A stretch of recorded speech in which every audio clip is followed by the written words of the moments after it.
الشيطان الرجيم بسم الله الرحمن الرحيم فمن زحزح عن النار وأدخل الجنة فقد فاز وما الحياة الدنيا إلا متاع الغرور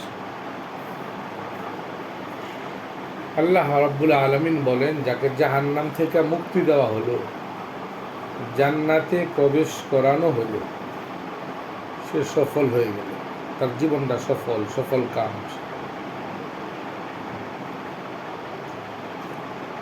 এই দুনিয়ার জীবনে থাইকা নেক আমল কইরা জাহান্নাম থেকে মুক্তি পাওয়াটা, জান্নাত লাভ করাটা, এটাই হলো মানুষের চূড়ান্ত সফলতা।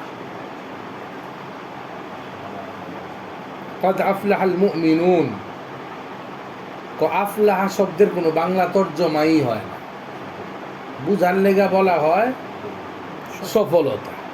হাইয়া আলাল ফালাহ আও কামিয়াবি কি তরফ, এসো সফলতার দিকে। আসলে সফলতা দিয়া এই শব্দের ভাবটা, মর্মটা পুরাপুরি প্রকাশ করা যায়। আরবি ভাষা শব্দের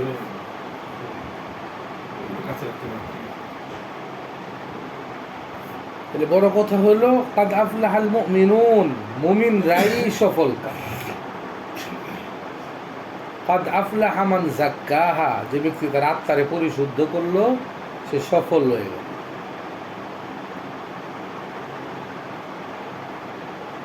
আত্মাকে পরিষ্কার করা যে ফরজ, দেহ পরিষ্কার করি আমরা, কাপড় পরিষ্কার করি, মাসলা মাসাইল শিখি, কিন্তু আত্মা পরিষ্কার করা যে ফরজ, এটার গুরুত্ব আমরা দিই না। হযরত হাকিম আখতার সাহেব বলতেন, হযরত হাকিমুল উম্মত থানবী আমার শেখে বাতেন, শেখে বতন না, উনি চিংড়ি মাছ খাইতেন না। থানবী রহমতুল্লাহ জায়েজ বলতেন, কোনো ফকি জায়েজ বলেন না, উনি বলেন যে আমি চিংড়ি মাছ খাইতাম না। থানবী সাহেব বললেও খাইতাম না। উনি তো আমার শেখে বাতেন, আত্মার সংশোধনকারী, উনি আমার পেটের শেখ না। এটা আমি আলেমুল আমার সতর্কতার উপরে আমি আমল করি, এটা ওনার সৌন্দর্য। বাহ, মাশাআল্লাহ, হাকিম আখতার সাহেব খুব ভাল লাগে, এটা বাবা, এটা ওনার গুণ। আরও বেশি উঠতে উঠবো আমি, অসুবিধা কি? সাহাবি ওন যেত না। সতর্কতার উপরে আমল করলে সমস্যা কি? এটা কেউ হচ্ছে এটা চিংড়ি দিয়ে মাছ কয় নাই, আমি সতর্কতা খাইতাম না। হযরত হাকিমুল উম্মত থানবী রহমতুল্লাহ আলাইহি বাজারের আম খাইতেন না। বাজারের আম কেনা বেচার মধ্যে কিছু সন্দেহ থাকা যায়, ফল না পাকা, এই যে ছোট্ট এই মুকুর হইতেই ফল বিক্রি হয়ে যায়, এগুলা বৈধ না। উম্মতকে বলতেন খাও, কোনো অসুবিধা নেই, নিজে খাইতেন না। দেখেন ও হাক্কিক কারণ নিজের ক্ষেত্রে কষ্ট বাচ্চা নিতেন, মুরিদ দিলে বা নিজের কোনো গাছের ফল হইলে খাইতেন, আর নাইলে আম বাজারে দেখেন না খাইতেন না। উম্মতকে ছাড় দিতেন। উম্মত তো উম্মতের লেগে আল্লাহ পাকও ছাড় দিয়েছে। রাস্তার ময়লা, কাদা ছিটা শরীর লাগতেছে, তো এটার মধ্যে যদি পরিষ্কার না পাক দেখা না যায়, গোবর টোবর না কিছু দেখা যায় না, তো পাক ধরলো। কিন্তু যারা আল্লাহওয়ালা, সবসময় বাচ্চা চলেন, যারা বাজারে যান না, তো তাদের জন্য কাপড় বদলায় নেওয়া উচিত। সবার লেগেই কাপড় বদলায় নেওয়া উচিত, নিতে পারলে ভালো, তাদের জন্য আরও বেশি দরকার। তো উম্মতরে ছাড় দেওয়া, নিজে সতর্কতা অবলম্বন করা পুরাপুরি। কারণ আমি তো হাদি, আমি তো উম্মতের রাহবার। কিছু মানুষ আমার কথা মানে, আমি মসজিদে নামাজ পড়াই, কিছু মানুষ আমার কথা শুনে, আমি সর্বোচ্চ সতর্কতা অবলম্বন করার চেষ্টা করি। আর উম্মতরে ছাড় দিব, উম্মতের মধ্যে যারা খাস আল্লাহওয়ালা হইতে চায় তাদেরকে আমি এগুলো করি। এগুলো খুব হেকমতের ব্যাপার। আল্লাহ পাকের কাছে চাউন লাগবো, ইয়া আলিম, ইয়া হাকিম, ইয়া হাকাম, আল্লাহ আমার হেকমত দেও, জ্ঞান দেও সব সময়। রব্বি জিদনি ইলমা, আল্লাহ আমার স্মরণ শক্তিও দেও, বুঝ শক্তিও দেও। এগুলা মৃত্যু পর্যন্তই সবার লেগেই দরকার। আল্লাহুম্মা ইন্নী আসআলুকা ইলমান নাফিআ, প্রত্যেক নামাজের পরেই পড়ার দরকার। উপকারী ইলম আমারে দান করো আল্লাহ, এটা মৃত্যু পর্যন্ত, এটা বেশি দরকার, খুব বেশি দরকার। এটা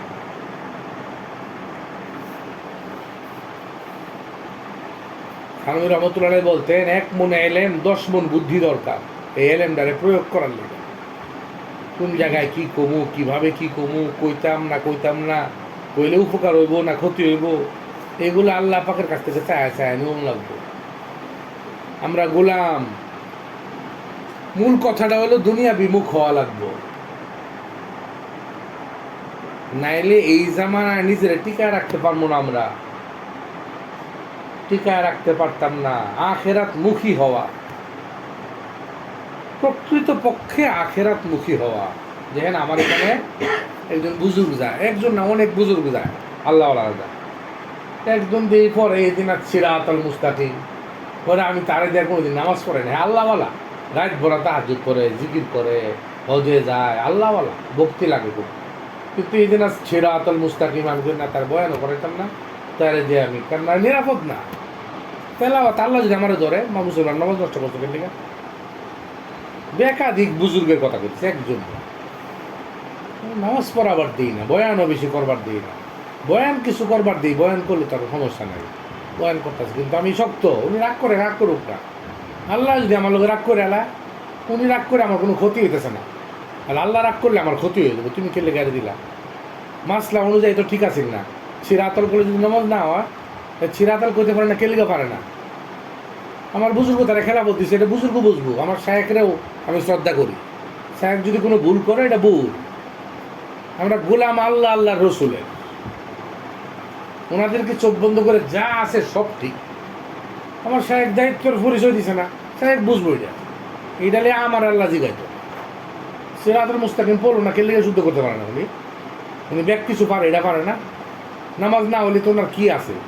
এটা হলো আইনের কথা। আল্লাহ তো মাফ করবো, বোঝা যায়।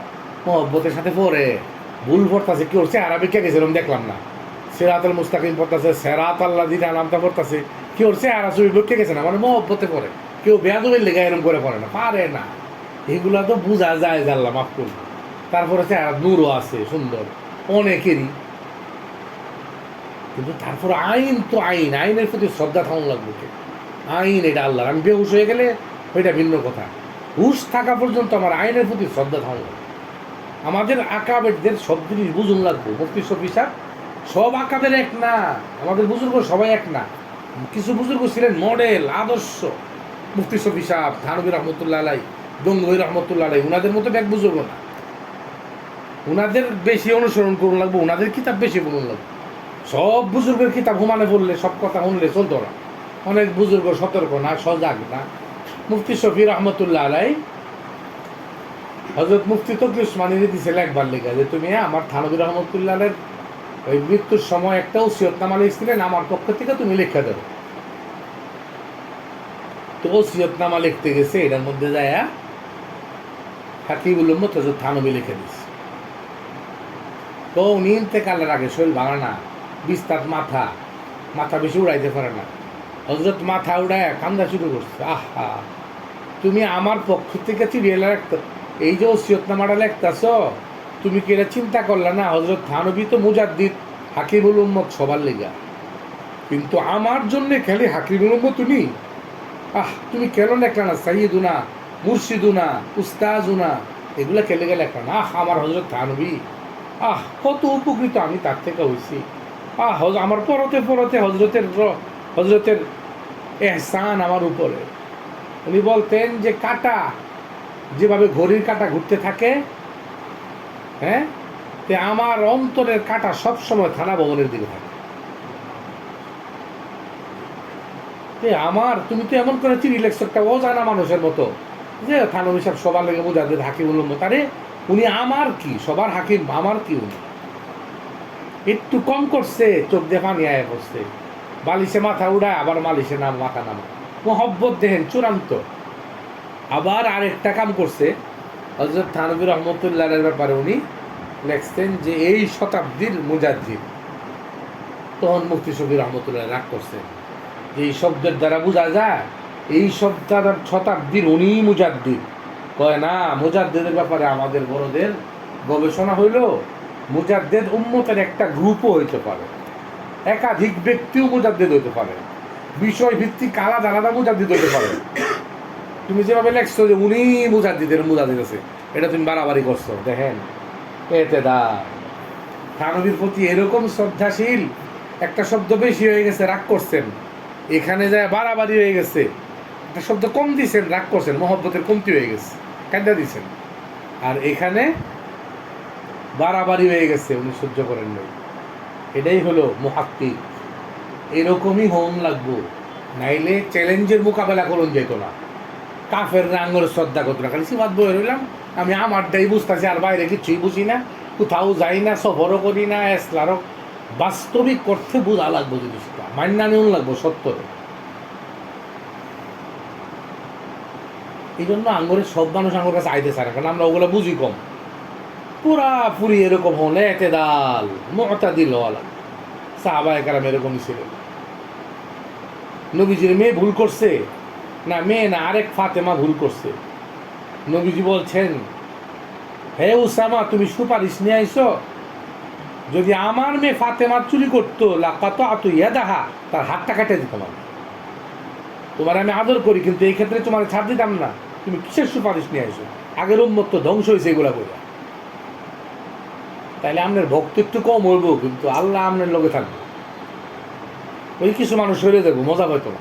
কিছু মানুষ মিথ্যা প্রশংসা পছন্দ করে, বাদ দেওয়া দিন মিথ্যা প্রশংসা। মিথ্যা প্রশংসা করতাম না। ময়মনসিংহে এক আলেম, এক মেয়র আসছে, মেয়র রে কইতেছে এগুলো গিবত হইতো না, নাম চিনুন না, নাম নামও কই চিনুন না, তাইলে ও গিবত হইতো না, আপনি নাম জানো চিনুন না ওনার। উনি আইসে, আসার পরে এক আলেম কইতেছে এই জামানার উমর আয় বসছে। আচ্ছা বলেন, এই জামানার উমর এই শব্দটা মক্কার ইমাম সাহেবের সাথেও বর্তমান লাগান যেত না। মক্কার ইমাম সাহেবেরও এই জামানার উমর কম যেত না। মক্কা শরীফের অনেক ইমাম সাহেবই সাহসী ভূমিকা রাখতে পারতেছে না। এই সময় খুব নরম করে কইলাম, একেবারে আদব ব্যাখ্যানে রাখা কইলাম যে সাহসী ভূমিকাই রাখতে পারতেছে না। দুই একজন ভূমিকা রাখা বাইরে গেছে জেলখানা। ওই যে নামাজ পড়তেন খুব সুন্দর করে, আলে তালেব শায়েখ, খুব সুন্দর নামাজটা সবার চেয়ে ভিন্ন আছিল। একদিন বক্তব্য দিচ্ছে সরকারের বিরুদ্ধে, এরপরের থেকে উনি জেলখানা, আল্লাহ জানে কতদিন। তাইলে এই জামা একটি মেয়র, আওয়ামী লীগের এক মেয়র রেখেছে এই জামানার উমর আইছে। ওই মেয়র একখানি পাতলা না, একখানি ফালতু না, জীবন এই কথা কত না, আমার এই কথা কত, একটু সম্মান টম্মান চা, আদর চা। আমি যদি তাকওয়া ভিতরে থাকতো, তাহলে আমি বলতাম যে মেয়র সাহেব আসছে, আল্লাহ ওনাকে দিনের কাজ করার তৌফিক দেখ, লম্বা হায়াত দেখ। কোনো মিশা কথা হইছে? কোনো মিশা কথা নাই। আল্লাহ ওনারে লম্বা হায়াত দেখ, আল্লাহ ওনাকে সুস্থ রাখুক, সব বালা কথা। মেয়রও খুশি, আল্লাহও খুশি, মানুষও খুশি, মাদ্রাসার পক্ষে মেয়র কামও করবে। কিন্তু আমি যে কই দিলাম এই জামানার উমর, হ্যাঁ কি হইব? ইদা মুদিহাল ফাসিকু গাদিবার রব্বু তাআলা ওয়াহতাজ্জা লাহুল আরশ। যখন ফাসিকের প্রশংসা করা হয়, আল্লাহ পাক এত রাগান্বিত হন যে তার আরশ কাঁপতে থাকে। ভয়াবহ রাগ আল্লাহ পাক করে। তার তাকওয়া নাই, মুখ দিয়ে বাইরে পড়ছে। তাকওয়ার অভাব। তাকওয়া থাকলে হেকমতের সাথেও অনেক কাম করুন যায়। এক হিন্দুর দোকানে মিষ্টি কিনতে গেছি, মনের মধ্যে আইলো এর সাথেও কিছু দাওয়াতের কাম করার দরকার, ভালো মিষ্টি বেছে। চিন্তা করি কি ভাই কি করবো, তাহলে তো এর পকেটের থেকে পুরান টাকাটা দিয়েছি ইচ্ছা করি, দিয়ে আবার কিছু টাকাটা দিন, আবার নতুন একটা টাকা দিচ্ছি। নতুন টাকা দিয়ে এখন বলতেছি ভাই এটা আর একে লেগে দিলাম, বলতে পারবেন? হ্যাঁ আসে, নতুন টাকা বুঝিস আস্তে আস্তে। আমি বললাম আমাদের নবীর নাম শুনছেন? কহ। উনি বলছেন নিজের লেগে যেটা ভালো মনে করো, এটা অন্যের লেগে ভালো মনে করো। এটা একটা আমার পকেটে না, আমি ভালো মনে করছিলাম, আপনারে দিলাম। আমি মনে করলাম আজকে আমার নবীর প্রতি একখানি মহব্বতী হোক। এ নবীজির কথা তো সুন্দর, এখন নবী তো ভালো কথা কইছে। যেটা নিজের লেগে ভালো মনে করো, অপরের লেগে ভালো মনে করো, নবীজির কথার লেগে আমি এটা আপনাকে দিলাম। আজকে আর বেশি তবলিগ দরকার নাই। আজকে করতে গেলে আবার কোনটা হওয়ার পরে একটু শুনছে, এটা তাসির ভালো হইবে। আরেকদিন মিষ্টি কিনবার আরেকটা হাসি মাইরা আপনারা দেখলে ভালো লাগে। কুত্তা বিলাই হচ্ছে তো হিন্দু বালা, এটা দেখলে ভালো লাগে। এটা মনের মধ্যে রাখা মিশা কথা না কয়া আপনারা দেখলে খুব ভালো লাগে। মিষ্টিগুলো খুব ভালো, মিষ্টি আসলেই ভালো বানা, মিথ্যা প্রশংসা কিছু না। আল্লাহ আপনারে খুব শান্তিতে রাখুক। কী অসুবিধা হিন্দুরের হাতে থাকলে? হ্যাঁ এটে তারপরে যে আরেকদিন একটু বাড়াই, অসুবিধা আছে? এরকম একটা চুম্বক কথা যদি কই, একদিন সকালে হাঁটতাছে, হেই মিয়া তুমি হুটতাস, ফজরের সময় উঠলা, ফজরের সময় উঠলাতে নামাজটাই পড়তা, পরে ব্যায়াম করতা, এই কথাটা না কই যে এরকম করে কই মাশাআল্লাহ, তুমি স্বাস্থ্য মাশাআল্লাহ, আল্লাহ তোমার সুস্থ রাখুক। আল্লাহ রসুল কইছেন, হ্যাঁ, আল মুমিনুল কাবিয়্যু খায়রুম মিনাল মুমিনিজ যায়ীফ। দুর্বল মুমিনের চেয়ে শক্তিশালী মুমিন উত্তম। তুমি শক্তি অর্জন করতেছো, খুব ভালো, আমারও দরকার। আরেকদিন দেখবেন আমনে দেখে 3 কিলোমিটার দূরে তাইতেছে, আরে হুজুর ওটা দিয়ে আগরা পাতাম, একটা গুণ গাইবো আজকে আমার, কত সুন্দর হইতো গুণ নামনে গায়ে দিতেন। আরেকদিন আমনের কাছে আইতো, অন্ত দূরে সরে যায় আঙুর দিকে। আর এমন কথা কই এলে বেড়ে নমজ জীবনে উপরে আজকে আমার এই কথা হেদায়ত হইব নাকি হঠাৎ করে? ওই কথাটা পছন্দ করবো, হ্যাঁ, আমার একটা প্রশংসা করছে, তারপরে কাছে আইবো। নবীজি এরকম করছেন না? হযরত থানভী রহমতুল্লাহ আলাইহি গেছেন আব্দুল কুদ্দুস গঙ্গোহীর মাজারে জিয়ারত করেন। একজন নাচিন নায়ক হইতেছে, বাবার কবরে ফুল দিতেন না? ফুল দিবেন না? ফুল এসে সবাই আমরা এত ফুল কই? হযরত চিন্তা করলেন এটা মূর্খ মানুষ, এর কিভাবে বুঝাই? বললেন যে মনে করো একবার 1 কোটি টাকা দামের আতর ব্যবহার করে, তার কাছে যদি 10 টাকা দামের আতর দেও, 5 টাকা দামের আতর, এটা বিরক্তির কারণ হইব নাকি হইতো না? তো হুজুর হইব, বিরক্তির কারণ হইব। ও বাবা, জান্নাতের ফুলে শুয়ে রয়েছে, এর কাছে তুমি এটা কি লইছো মিয়া? কামনাক নিচ্ছর আমরা যখন পড়ি একবারে 5 টাকা করে আতর বেরতো, বড় বড় বোতল। আমি কই যে সরিষার তেল তো এই পরিমাণ দিলে 50 টাকা লাগবে, কোথেকে এই আতর আসবে? আর ছাত্র তো ছাত্রই নিয়ে হুমানে মাক্কাস কি লয়েছে আল্লাহ জানে, গ্রানও আছে কিছু। তো থানভী রহমতুল্লাহ এই কথা যখন কইছে, হের মাথার ধরছে, আরে জান্নাতের ফুলে যে শুয়ে রয়েছে তার কাছে এটা কি লইছি? তো হুজুর তওবা করলাম, আর জীবনেও বাবার কাছে এটা ফুল লই পারবো। ঢাকায় উনি যখন আইসেন, লাল গালিচার সম্বর্ধনা দেওয়া হয়েছে। তো হজরত গালিচা উঠাইছে, মানুষ কদম বুঝি শুরু করছে, উনিও কদম বুঝি শুরু করছে। এখন মূর্খ মানুষের থানভী সাহেব যদি কদম বুঝি করে, থানভী সাহেব দেখতে বাদশার মতো আছে, কিরকম লাগে? সবাই সরে যা, তো তোমরা সরে যাও খেললি গা, আমনে অলি মনে করি, আমনে এরকম করতেছ। তো আমিও তো তোমার অলি মনে করি, আসলেই তো প্রত্যেক মুমিন আল্লাহর অলি, খাস অলি না হোক, ছোটো মোটো অলি তো। আমিও তোমার অলি মনে করি, আমিও কদম বসি করি। হুজুর হুজুর সব কদম বসে এক মুহূর্তে বন্ধ হয়ে গেছে। কিন্তু ফতোয় স্বামী আলমগিরি কইলে এই মূর্খ মানুষে বুঝত, লগে লগেই বন্ধ করে দিয়েছে থানভী রহমতুল্লাহ এক বুদ্ধি দিয়া। কত মজার মজার কথা কইতেন। এক লোক আইছে যে হজরত নাবির নিচের পশম বিবি ফালাই দিতে পারবো স্বামীর? হজরত বলেন যে ফালাই দিতে তো পারবো, বেশি রাগ অবস্থায় রেজার হাতে দিও না, যদি টান মারে তাহলে তো সবই যাবে। একজন হজরতের প্রশংসা করছে, অনেক প্রশংসা, এই এই হাকিমুল মোথায় উনি লিখছেন, কিস কদর গুলু হ্যায় मनशा इसका उलू है मैं चाहता हूँ उससे खुलू हूँ। কত বাড়াবাড়ি! তার ইচ্ছা হলো আমারে বড় করে প্রকাশ করা, আমি চাই এটার থেকে আলাদা থাকা, আমি এটা পছন্দ করি না আমার বড় করে প্রকাশ করি। এই যে কিস কদর গুলু হ্যায় मनशा इसका उलू है मैं चाहता हूँ उससे खुलू हूँ। আল্লাহ নবীর জীবনী দেখেন, হ্যাঁ, আল্লাহ নবীর জীবনী দেখেন। ইয়া আবা উমায়ের মা ফাআলান নুগায়ের, বুলবুলি পাখি পালতেন, বুলবুলি পাখি হারায় গেছে, মন খারাপ। নবীজি দেখেন তার কাছে আইছে, নবীজি কত সুন্দর, কখন সুন্দর হয়েছেন যখন ভিতর দ্বারে 3 বার ধুইছে নবীজি। এমনিও নবীজি জন্মগতভাবে নবী তো সুন্দর, এই সব সুন্দর হইতেছে কখন? যখন ভিতরটা সুন্দর হয়ে গেছে। আবু উমায়ের এক সাহাবী, সাধারণ বাচ্চা, তার বাড়ির যায়া ইয়া আবা উমায়ের মা ফাআলান নুগায়ের, তোমার বুলবুলি পাখিটার অবস্থা কি? যায় দেখানতাছে আবু উমায়ের মন খারাপ। ওই আবু উমায়ের সান্ত্বনা দিয়ে আইস, বাচ্চারা ফিরে উঠবো, নবীজি বাচ্চাদেরকে নিয়ে খেলতেছে। হযরত আমির মুআবিয়া ওরকম বাচ্চারা নিয়ে খেলতেছে। একজনে হযরত আমিরুল মুমিনিন আমরা বাচ্চা করলে ফিরে খেলতেছেন।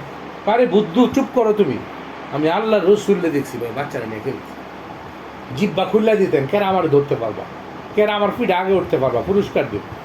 নফল নামাজ পড়তেছেন বাচ্চা পিঠে, সাহাবী আরেকজন সুপারিশ করতেছে, নামো নামো বাবা, রাসূলের কষ্ট হইতেছে, নবী সাবধান, এরকম করো, ইঙ্গিত দিতেছে এরকম করো না। এই জামানায়ও জায়েজ আছে ইঙ্গিত দিয়ে কথা কওয়া নামাজের মধ্যে, বিশেষ প্রয়োজন পড়লে। দাদি চাবি কই রাখছে, এখন কয় না, নামাজও হয়ে পড়ছে, আমরা যায় নামাজের মধ্যে করেন দাদি চাবি কই, বিশেষ প্রয়োজন ছাড়া যায় ঠিক না এভাবে বলা। তখন দাদি দেয় এলো যেরকম করে ড্রয়ারের ভিতরে রেখে দিচ্ছি, তো যায় যাচ্ছে। কিন্তু এর জিজ্ঞাসা করা হুদায় খামাখা এরকম প্রশ্ন করা ঠিক না, উত্তর দেওয়া উচিত।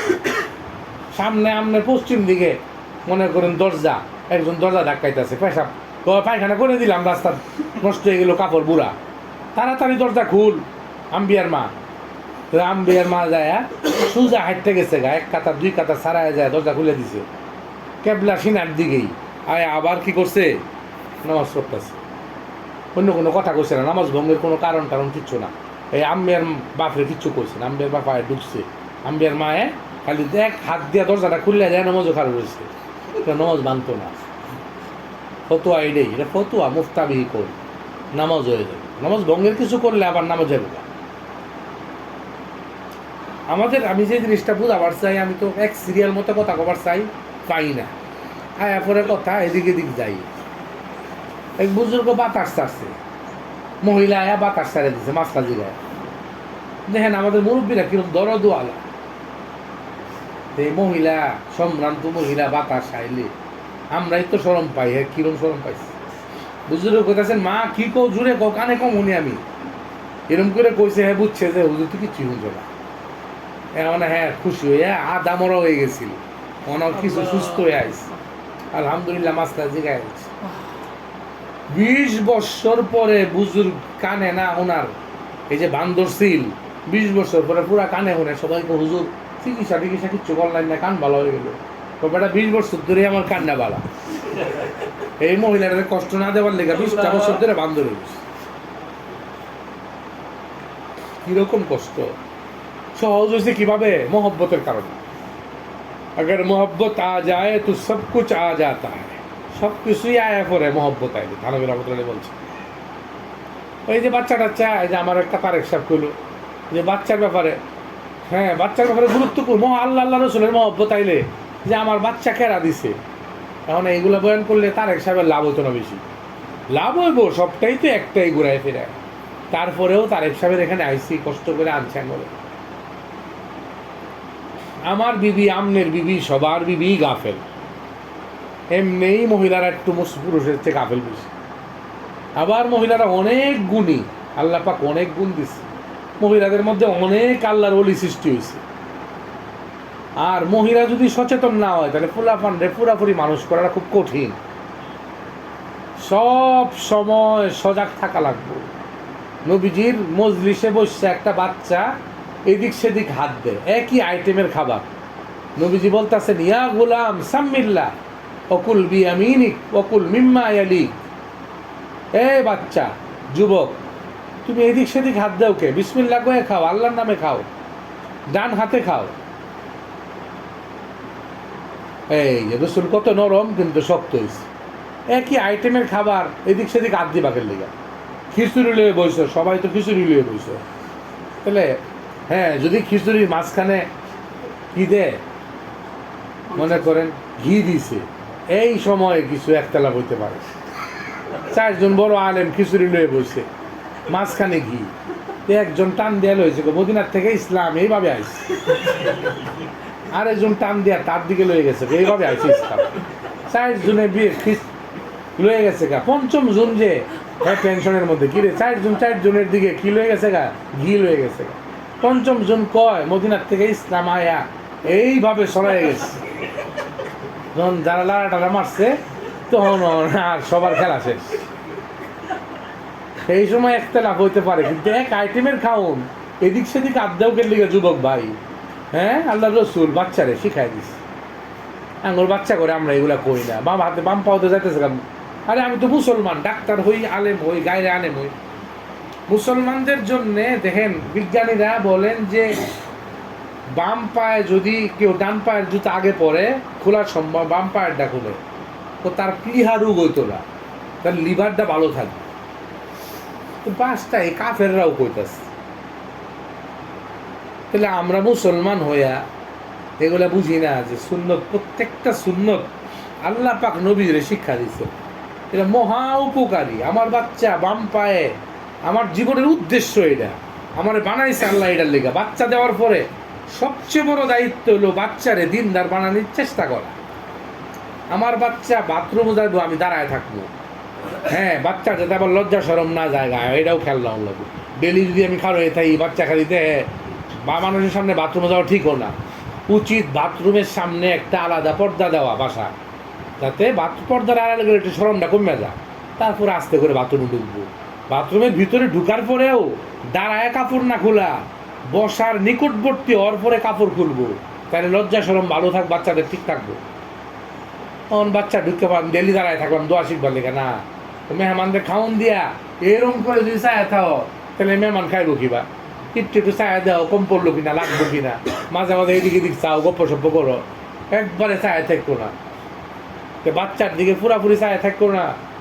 তোমার জীবনের বড় দায়িত্ব এই বাচ্চারা বাথরুমে ঢুকতে, সেটা তুমি জীবনের উদ্দেশ্য বানাও।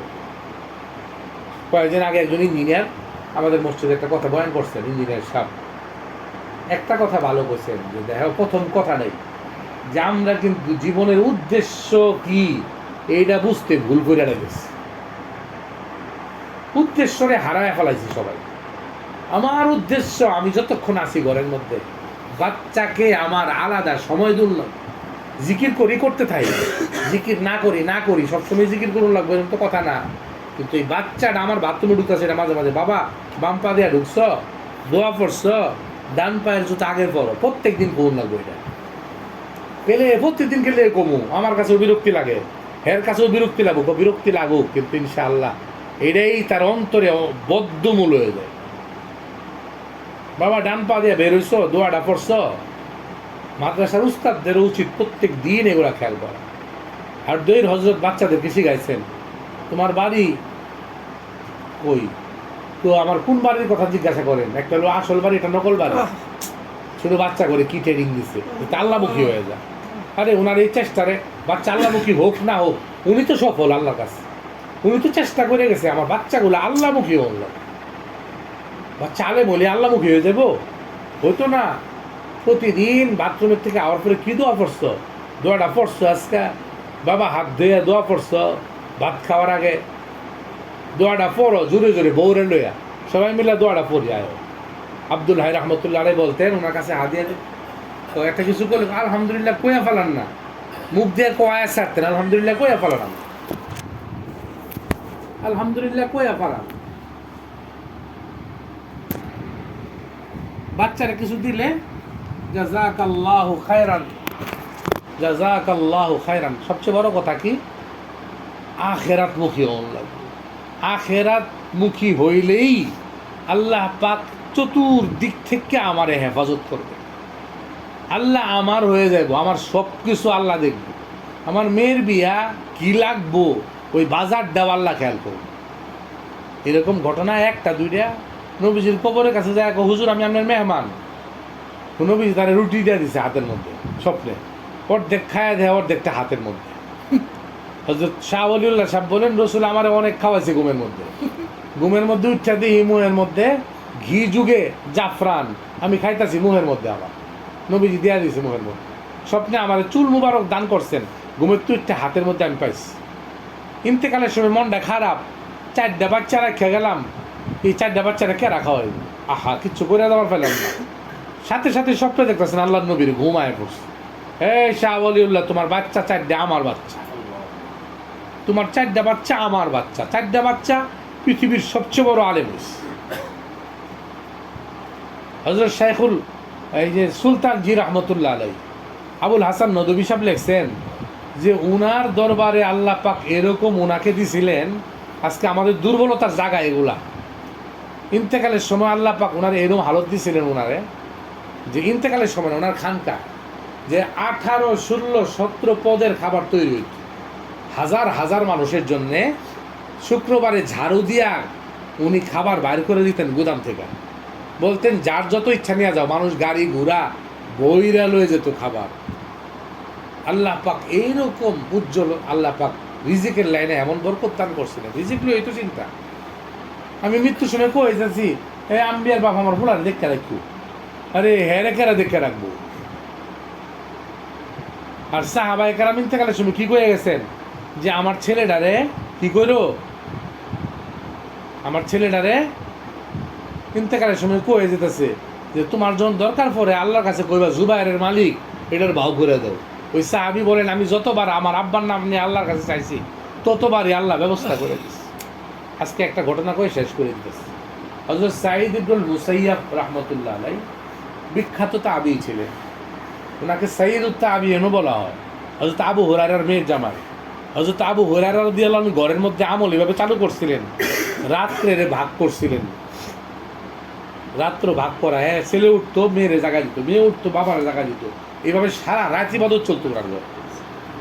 উনারই মেয়ের জামাই সাঈদ ইবনুল মুসাইয়্যিব ইচ্ছা করলে মদিনা আরবের সম্ভ্রান্ত যে কোনো মেয়ে প্রস্তাব দিলে প্রস্তুত, কিন্তু উনি না করে আবু হুরায়রা গরিব মানুষের মেয়ের বিয়ে করছে। আর উনি বড় আলেম বুজুর্গ, আবার পয়সাওয়ালাও, বিরাট পয়সাওয়ালা। উনি এত বড় বুজুর্গ যে হাজ্জাজ ইবনে ইউসুফ যখন আক্রমণ করছে মদিনা শরীফে, তখন হযরত সাঈদ ইবনুল মুসাইয়্যিব নামাজ কীভাবে পড়বো, ইমাম নাই, মুয়াজ্জিন নাই, তা আল্লাহর রাসূলের কবরের ভিতরের থেকে আযান ইকামতের আওয়াজ আইতো, আর জমিনের উপরে হযরত সাঈদ ইবনুল মুসাইয়্যিব ওনার পিছনে ইক্তেদা করতেন। সুবহানাল্লাহ। ছেলে ছাত্র আইছে আবু উদা। আবু উদা, কি ব্যাপার, কয়েকদিন যাবত ক্লাস হয় না? তো হুজুর ক্লাসে যাই না, আমার তো বউ মরে গেছে। আরে মেয়ে আমারে কইবা না তোমার বউ মরছে, আমি জানাজা যাইতাম। তো হুজুর আমনের বিয়ে, আমনে তো মসজিদ থেকে বাইর হন না, 50 বছর ধরে মসজিদে থাকেন, তা আমি কীভাবে আমনের কই? আচ্ছা তুমি কি ক্লাসের পর আমার লোক দেখা করবা, তুমি বিয়া শাদি করবা? তো আবু দা গরিব, বাবার বয়স্ক। তো হুজুর আমার কাছে চাল চুলা কিচ্ছুই নাই, টাকা পয়সা নাই, আবার গরিব, দ্বিতীয় বিয়া, কেনা বিয়া দিব আমার কাছে? ও কেল্লিগা আমি আমার মেয়েরে তোমার কাছে বিয়া দিব? যার মেয়ের জন্যে যুবরাজের পক্ষ থেকে প্রস্তাব আইছে উনি প্রত্যাখ্যান করছেন সাথে সাথে। আর একটা গরিব বুড়া দ্বিতীয় বিয়া করবো, তার লোকে প্রস্তুত নিয়ে বিয়া দিয়ে দিব। ওইখানে এটা কিছু লোক আইনা ডাক্কে খেজুর মেজুর দিয়ে বিয়া দিয়ে দিচ্ছে। বিয়া দিয়া রাত্রে হেই এত আকাশে চাঁদ পাইছে আবু উদা, একদিক দিয়ে চাঁদ পাইছে, আরেক দিকে কিছু টেনশন আছে। এত বড় বুজুর্গের মেয়ে, আবার বড় লোকের মেয়ে, এটা তো আকর্ষণ বেশি থাকে। এখন এটার কি লইয়া কি করমু, কি ঘরে তো কিচ্ছুই খাউন নাই, বউ গেলে কি করমু, কবে পাঠায়? বাড়ির যায়া রোজা রাখছিল, অনার এই জৈতুন আর একটু তেল লইয়া বইছে ইফতার করার লেগে। এই সময় বাড়ির ধাক্কা, সাঈদ। তো কোন সাঈদ? আমার মনের মধ্যে যত সাঈদ আছে আমার পরিচিত সবার কথা মনে হয়েছে, হযরতের কথা মনে হয়েছে। কুল্লাইদি সাঈদ ইবনুল মুসাইয়্যিব রাহমাতুল্লাহ আলাইহি। আহ আল্লাহ, তো আমার মেয়ে আজকের থেকে শরীয়ত অনুযায়ী তোমার বউ, আলাদা থাকাটা আমি পছন্দ করলাম না, লয়ে এসি।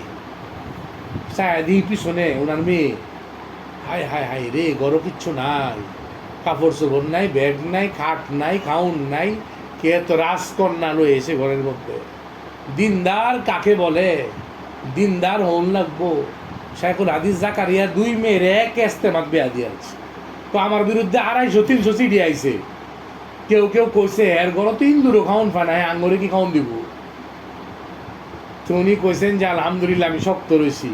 ওই ঘরের থেকে আল্লাহ পাক, ইউসুফ সাহেবের বউ কিরম ছিলেন, তো শেষদার মধ্যে শেষ রাত্রে মারা গেছে। কত অলি সৃষ্টি হয়েছে এই ঘরে। তো সাঈদ ইবনুল মুসাইয়্যিব যায় ঢুকছে, এখন তো আবু দা কাঁপতাছে ডরে, হায় হায় হায়। আচ্ছা তোমার স্বামীর ঘরে আল্লাহর নামে ঢুকো, বিসমিল্লাহ করে ডান পাউডার দিছে, লজ্জার ঠেলায় পড়ে গেছে। আজকে আঙ্গর মেয়ের মধ্যে লজ্জা শরম, শিক্ষিত পণ্ডিত, যত পণ্ডিত তত লজ্জা নাই, যেটা মেয়েদের ভূষণ লজ্জা। স্বামীর ঘরে ঢুকবো, কাপড় জড়ায়া পড়ে গেছে লজ্জার ঠেলা, কোনো রকম গাড়া বাসায় উঠতে রাস্তে করে বিসমিল্লাহ করে ঘরে ঢুকছে। আর ওই আবু দা ওই যে পানি, খেজুর আর তেল এটা সরাই রাখতেছে, বলে আয় হায় নতুন বউ যদি আয় দেয়, কইলে এই দেয় কিচ্ছুই নাই, পরে দেহুক। আর ডাকতেছে, ও ভাইরা তোমরা আয় এলাকার মহিলারা, সাইদুল মুসাইয়্যিব তার মেয়েরা আমার কাছে বিয়া দিছে, কি কও তোমরা? তোমার মতো চাল চুলাহীন লোকের কাছে সাইদুল মুসাইয়্যিব বিয়া, মাথা ঠিক আছে নাকি, না মানসিক রোগে ধরছে তোমারে? না, ঘরে আয় ঢুকিয়ে দাও, ঘরে আয় ঢুকিয়ে দেয়। সুবহানাল্লাহ। মেয়ে বই রয়েছে, মনে হয় পুরা ঘর আলো আর আলো। সুবহানাল্লাহ। তার নূর, তার এলেম, তার জ্ঞান, বুদ্ধি। মা কইছে 3 দিন সাক্ষাৎ করতে পারবে না। আল্লাহর কসম দিলাম, শক্ত হয়ে গেছে উনি। আচ্ছা, সাক্ষাৎ করতাম না, 3 দিন আমি তারে সাজাবো আমার সাধ্য মতো। 3 দিন পরে সাক্ষাৎ করছে, দেখলাম মদিনার মেয়েদের মধ্যে শ্রেষ্ঠ সুন্দরী, আলেমা, হাফেজা, স্বামীর হক সম্পর্কে অনেক জানে। ও হামিদুর রহমান সাহেব একটা কথা বলছেন একজন রে, তোমার বউরে চাকরি করবার দিও না, বউরা চাকরি করলে ক্ষতিগ্রস্ত হয়ে যায়, একটু ভাবায়া পরে স্বামীর মানবার চায় না। ওই ঘরে অনেক টাকা পয়সা হয়, শান্তি হয় না। টাকা পয়সার জন্য, শান্তির জন্যে টাকা পয়সা, কারণ টাকা পয়সা আছে, শান্তির উপকরণে ঘর ভরা, শান্তি যদি না থাকে। থানবী সাহেবের কাছে একজন লিখছে, হুজুর আমি একটা হিন্দুর মামা বাবার সাথে সংসার করতেছি, আল্লাহ থাকবো না একলগে থাকবো, হুজুর কো শান্তি চাও না সুনাম চাও?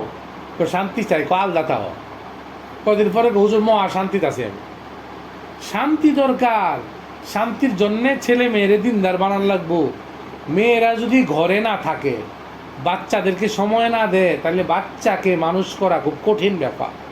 বুয়া টুয়া ইমাম সাহেবের হাতেও বাচ্চা পুরো আমার নিরাপদ না, আমার হাতে নিরাপদ। আমি যে দরদ দিয়ে কাম করব, ইমাম সাহেব ওটা করতো না। কোনো ইমাম সাহেব ওইরকম আল্লাহওয়ালা হইলে হইতে পারে, নাইলে সম্ভব না। এই জন্যে ভাই চোখ খুলি, দিনদার হওয়ার ফিকির করি। সাঈদ ইবনুল মুসাইয়্যিব রহমতুল্লাহ আলাই ইতিহাস হয়ে গেছেন। লাখো জায়গায় আলোচনা, অনেক ভার্সিটিতে উনার জীবনের উপরে থিসিস চলতেছে। মুসলমানদের জন্য আলোচনার ব্যক্তি হয়ে গেছেন, ওইগুলা শক্ত থাকার কারণে। শেখ বলেন আমার বিরুদ্ধে 250-300 সিডি আইছে, কিন্তু আমার আলহামদুলিল্লাহ উনার ঘরের থেকে হাজারো আল্লাহওয়ালা তৈরি হয়ে গেছে। আমরা দিনদার হওয়ার ফিকির করি, প্রকৃত দিনদার হওয়ার।